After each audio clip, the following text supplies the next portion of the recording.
Okay, so you just heard that, right? Wages haven't gone down across the United States, and that had us asking, what do they look like in North Carolina? And what does the future hold? So to answer this, we have to look at two major things here, wages and then, of course, inflation. So let's split this up. Ashley, you handle wages. I'll tackle the inflation part. Oh, okay, got it. Now, this sounds odd, but figuring out how much people make on average it's really not always an exact science. It depends on who you ask and which numbers you look at. For example, the Bureau of Labor Statistics puts the average wage at around $59,000. Forbes crunched the numbers and found North Carolina's average annual salary is just over $56,000 a year. And the U.S. Census Bureau says the median family income is just over $61,000 a year. So there's some discrepancies, right? Why are all these numbers different? Because wages, salaries, and income are all different things. You know, wages are flexible. They fluctuate based on how much time you work, like if you get more money for working overtime. Salaries are fixed. No matter how much you work, that's your pay.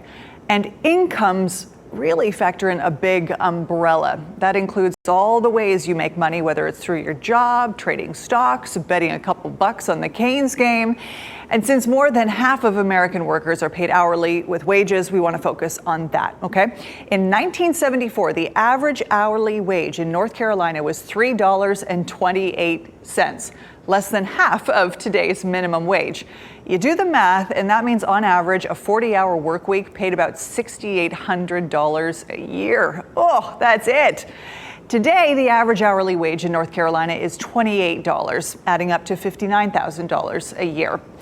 But not so fast, right? Because of course, we have to factor in inflation, Dan. Exactly. So let's adjust those yearly wages from 1974 to reflect what inflation does over time. And today in 2024, that amount of money would be worth $43,633. So going back to what Bernie Sanders said about wages not keeping up, that also doesn't appear to be true when you zoom in just on North Carolina. The trouble is, these are averages. You mix a whole bunch of people making low wages with a whole bunch of people making higher wages, and it gives you a different number. It's part of why that number appears higher than it did in 1974. Are we all better off, or just a few of us?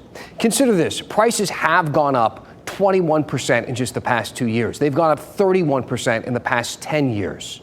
Here is the yearly rate of inflation dating back to 2004. The number is almost always above zero, meaning that the prices are always rising. Sometimes they rise fast, other times they rise slow. They only go down and dip below that negative when things are really tough. Early 2009, right in the middle of the Great Recession. Nobody wants another one of those. And inflation dipping into the negative comes with lost jobs, closed businesses, home foreclosures. We've been talking about this all for a little while now, so why don't we hand it over to somebody who knows a lot more. An NC State economist said this when we asked them about it. The reason prices aren't going to go down is right now everything is up. Wages especially are up, even though they haven't kept pace with inflation. So you're not going to expect businesses to go back to 2019 prices because people are not going to accept 2019 wages. So again, the goal here is to get the inflation rate, the gain in prices every month, low enough such that the average person can keep up in terms of higher earnings.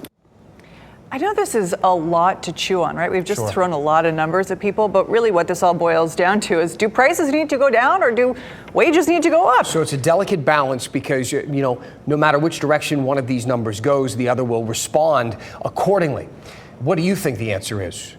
This is the sort of subject that we all kind of love to chew on and figure out, go a little bit deeper. It impacts and touches all of our lives and families differently. So send us an email. Send an email to dan@WRAL.com. Let me know if you're interested in this topic. Tell me what's on your mind. Of course, we will always go in depth.